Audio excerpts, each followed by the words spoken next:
പ്രിയമുള്ളവരെ, വചനജ്വാല 1488 ദിനത്തിലേക്ക് പ്രവേശിക്കുന്ന ഇന്ന് സെപ്റ്റംബർ 27 ശനിയാഴ്ച എല്ലാവർക്കും സുന്ദരമായ ഒരു സുപ്രഭാതം ആശംസിക്കുന്നു.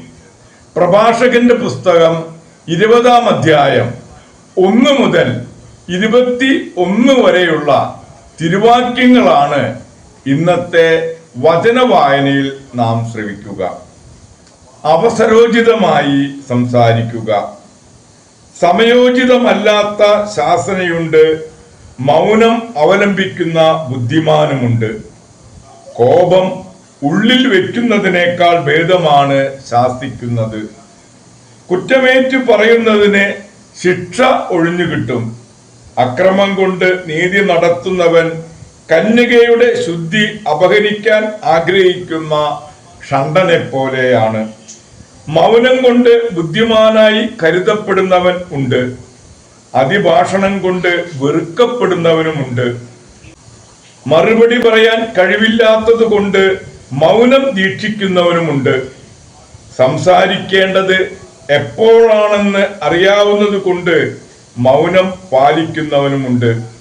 ഉചിതമായ സമയം വരെ ബുദ്ധിമാൻ മൗനം പാലിക്കും. പൊങ്ങച്ചക്കാരനും ഭോഷനും സമയനോട്ടമില്ല. അമിതഭാഷി നിന്ദ്യനാണ്. തള്ളിക്കേറി സംസാരിക്കുന്നവനും വെറുക്കപ്പെടും. ദൗർഭാഗ്യം ഭാഗ്യമായി തീരാം, ഭാഗ്യം ദൗർഭാഗ്യമായും. നിഷ്പ്രയോജനമായ ദാനമുണ്ട്, ഇരട്ടി മടക്കി കിട്ടുന്ന ദാനവുമുണ്ട്. അവമതിയിലേക്ക് നയിക്കുന്ന ബഹുമതിയുമുണ്ട്. താഴ്മയിൽ നിന്ന് മഹത്വത്തിലേക്ക് ഉയർന്നവരുണ്ട്, കുറഞ്ഞ വിലയ്ക്ക് ഏറെ വാങ്ങുന്നവരുമുണ്ട്. 7 ഇരട്ടി കൊടുക്കുന്നവരുണ്ട്. ബുദ്ധിമാൻ സംസാരത്തിലൂടെ പ്രീതി നേടുന്നു. അവൻ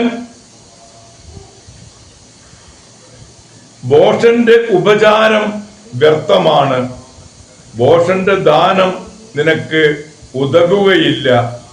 അവന്റെ പ്രതീക്ഷ 7 ഇരട്ടിയാണ്. അവൻ അല്പം നൽകുകയും അധികം വീമ്പടിക്കുകയും ചെയ്യുന്നു. അവർ അങ്ങനെ തന്നെ കൊട്ടിഘോഷിക്കുന്നു. ഇന്ന് കടം കൊടുത്ത് നാളെ തിരികെ ചോദിക്കുന്നവൻ നിന്ദ്യനാണ്. ഭോഷം പറയും, എനിക്ക് സ്നേഹിതന്മാരാരുമില്ല, എന്റെ സത്പ്രവൃത്തിക്ക് പ്രതിഫലം ലഭിക്കുന്നില്ല. എന്റെ അപ്പം ഭക്ഷിക്കുന്നവൻ എന്നെ നിന്ദിക്കുന്നു. എത്രയോ പേർ അവനെ പരിഹസിക്കും, അതും എത്ര പ്രാവശ്യം. വാക്കിൽ പിഴയ്ക്കുന്നതിനേക്കാൾ ഭേദമാണ് കാൽ തെറ്റി വീഴുന്നത്.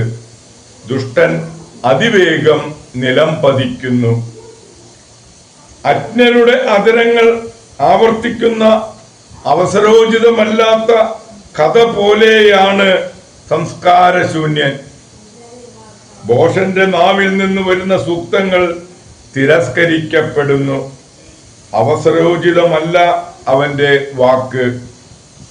ദാരിദ്ര്യം പാപത്തിൽ നിന്ന് ഒരുവനെ അകറ്റി നിർത്താം. വിശ്രമവേളയിൽ മനസാക്ഷി അവനെ അലട്ടുന്നില്ല. ദൈവത്തിന്റെ തിരുവചനമാണ് നാം ശ്രവിച്ചത്. പ്രിയമുള്ളവരെ, ആഗോള കത്തോലിക്ക സഭയിൽ ഇന്ന് നമുക്ക് ഏറെ സുപരിചിതനും ഏറെ അറിയപ്പെടുന്നവനുമായ വിശുദ്ധ വിൻസെന്റ് ഡി പോൾ പുണ്യവാളനെ അനുസ്മരിക്കുന്ന പൊൻസുദിനമാണ്.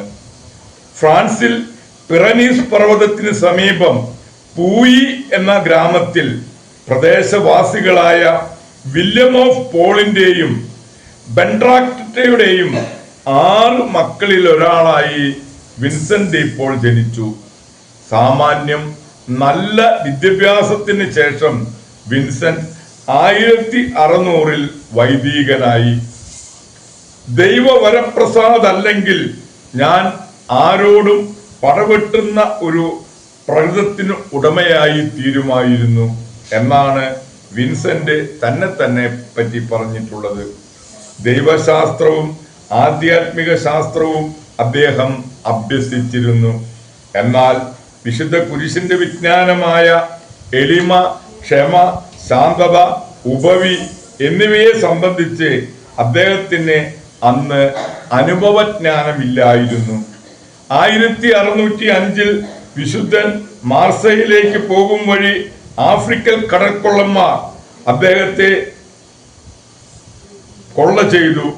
വിൻസെന്റിനെ ഒരു മീൻപിടുത്തക്കാരനെ അടിമയായി വിറ്റു.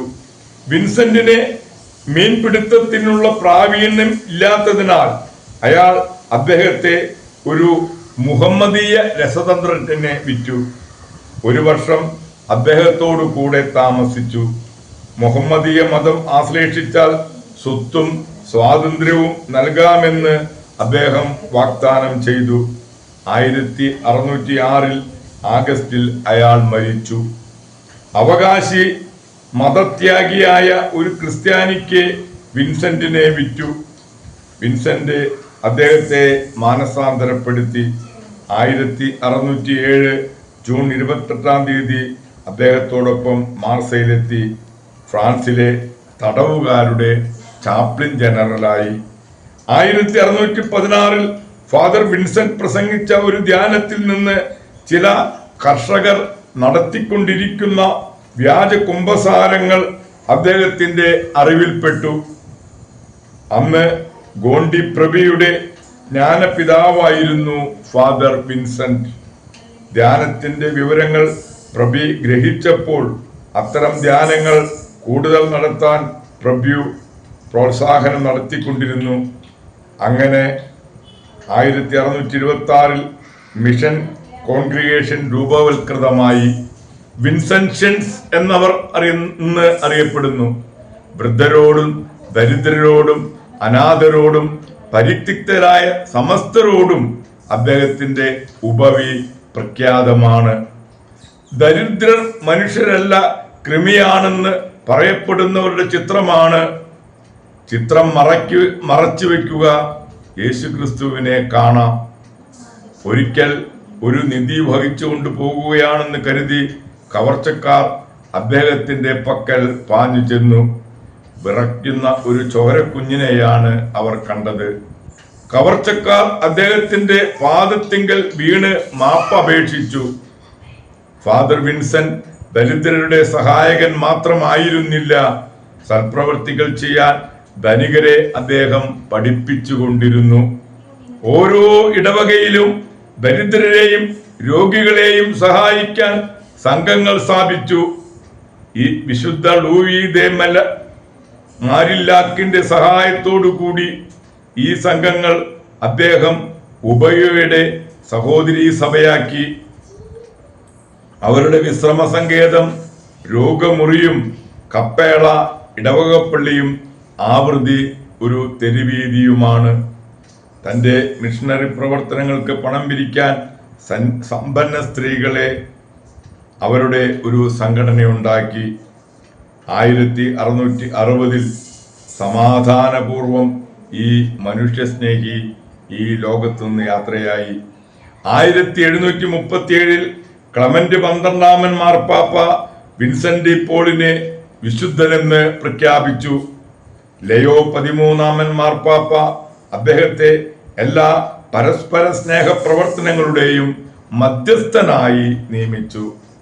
അവയിൽ പ്രധാനമായത് 1833 ഫെഡറിക് ഓസാനാം സ്ഥാപിച്ച വിൻസെന്റ് പോൾ സൊസൈറ്റി തന്നെ.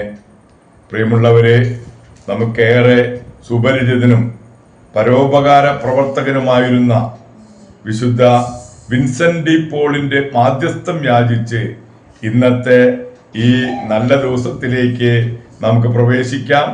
എല്ലാവർക്കും നല്ല ഒരു ശനിയാഴ്ച ദിവസം ആശംസിക്കുന്നു.